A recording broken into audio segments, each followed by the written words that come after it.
What's up, y'all? This your girl, Miss Maggie T with Atlanta Falcons Nation. If you're new to the channel, I want you to hit that subscribe button so you won't miss another post from me. But I definitely want to kind of get into this very, very touchy topic. It seems to be in the Falcons fan base, and that is whether or not we should draft a new quarterback in the fourth pick, as well as, of course, trading Matt Ryan. So, what is the best option here is the real true question here. But let's go ahead and start off with what Dave Regon had revealed when he came over as OC. And that is, I've been fortunate enough to be around a lot of quarterbacks in a lot of quarterback rooms since 2003, he said. The one thing that comes out about Matt Ryan is his ability to compete on every down. And you see that there is a no-quit attitude. And Matt Ryan don't miss hardly any games, honestly. And that's what you want from a quarterback that just never gives up. It's just, to me, it always took the right game plan, play calling. So let's get into what I feel is possibly, well, let's just give some options and then you make the decision what will be the best, Of course, how does Matt Ryan contract affect our salary cap? Of course, Thomas Dimitroff had left the Falcons with some salary cap concerns heading into 2021 this offseason. You already know how that went. With 42 players currently under contract, the Falcons are projected to be around $35 million over the 2021 salary cap. With a cap number of around $41 million, Ryan is set to count for a projected 23% of the Falcons' cap space in 2021. So, that leaves room to everyone feeling like we should get rid of him. But let's just talk about some options for Ryan this offseason that will be beneficial to our franchise and not harm us in the long run, okay? So we have to make calculated and the best decision, for the franchise. Not saying that Matt Ryan is confirmed to be on the squad. We don't know because, like the coaches said, they're going with the best players there, as well as they're going to make the best moves that needs to be made. And Arthur Blank is leaving it in the hands of these coaches as whether Matt Ryan will be with us or not. Who's to say? But the options that we may have with Ryan this offseason is the Falcons need to create space as fast as possible. Of course, he's occupying a lot of that space, and it could be a tough decision to make. But here's one. Moving on from Matt Ryan is really not a realistic option in 2021. From a salary cap standpoint, moving on from Matt Ryan is tough this year across the signing bonus, option bonus, and restructure payment in the last few years. Matt Ryan has a lot of prorated bonus money remaining on his contract. There is a $17.9 million in prorated cap hits remaining in 2021 and 2022, with a further $8.6 million in 2023. Of course, the Falcons have the option to designate Ryan as a post-June 1 release. And the Falcons were to cut or trade Matt Ryan June 1st, they would stop future debt money hitting the 2021 salary cap. In the event of him being released with a post-June 1 designation, Ryan would carry a cap hit of $23.4 million in 2021, saving $17.5 million, and then that remaining $26.5 million in debt money would then be counted against the cap in 2022. This spreads the pain into a season where the salary cap is expected to be a little higher than currently projected for 2021. So you got to think about that.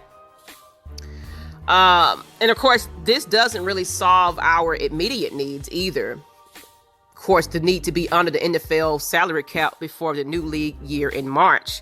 That would still need to create $35 million in cap space before then. So trading and releasing Ryan as a post-June 1 transaction would essentially mean the Falcons are committing to a rebuild of their roster. Are we ready for that? Now, another option is possible that we can, extend his contract, or restructure seems the most likely option for the Falcons when it comes to Matt Ryan this offseason. A restructure would involve, converting $23 million of Matt Ryan's base salary into a signing bonus, as well as it could save about $14.6 million against the cap by restructuring his deal in 2021. But there's an issue with that. For the Falcons is that the Ryan will already have a massive cap number in 2022. As of now, Ryan will count around $41.6 million against the cap in 2022. Shifting more money into that season would likely take him over $50 million. Of course, the expectation is that the cap would rise in 2022, yet a $50 million cap number is still an enormous percentage of their cap space. And additionally, it will increase the cost of releasing or trading Ryan to around $30 million in dead money next offseason. So it's like, what do you do here? Either situation is just a gamble at this point. Of course, the Falcons could have an open negotiation with Ryan about restructuring the deal in other ways. He already has about $7 million roster bonuses in his contract in the next 2 seasons, and the Falcons could add to those. For example, the Falcons could reduce Ryan's 2021 salary to $2 million and convert it into a signing bonus while adding 2 void years. That $19 million in signing bonus would then count as $3.8 million per year in prorated bonuses over the next 5 seasons. But once again, it makes it tough for the Falcons to cut Ryan in 2022, and his dead money will be over $40 million.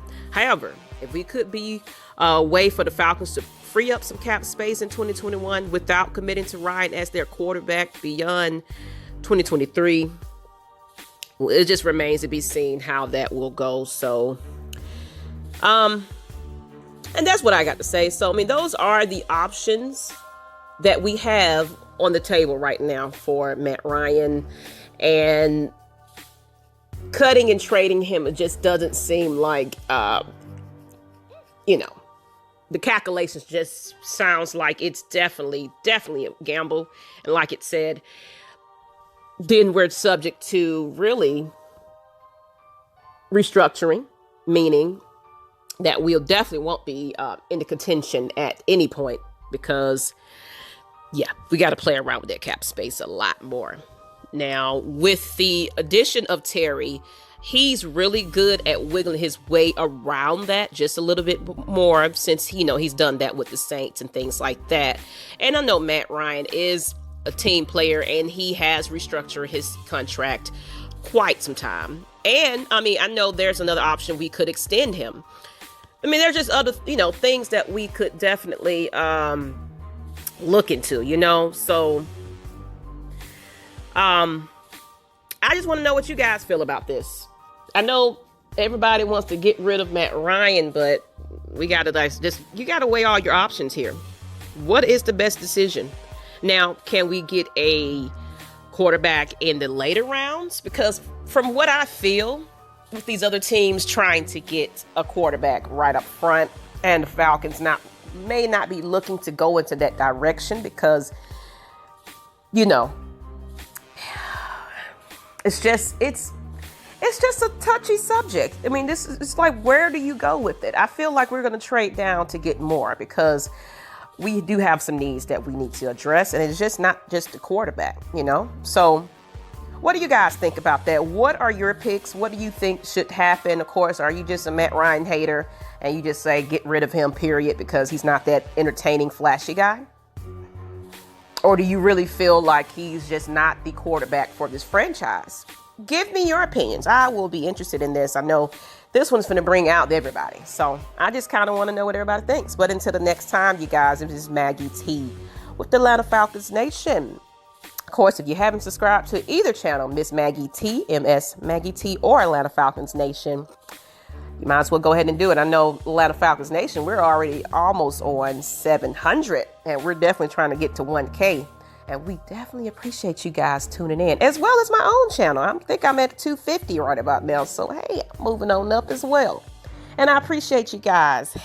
Until the next time, I'm out. We are the nation. Peace.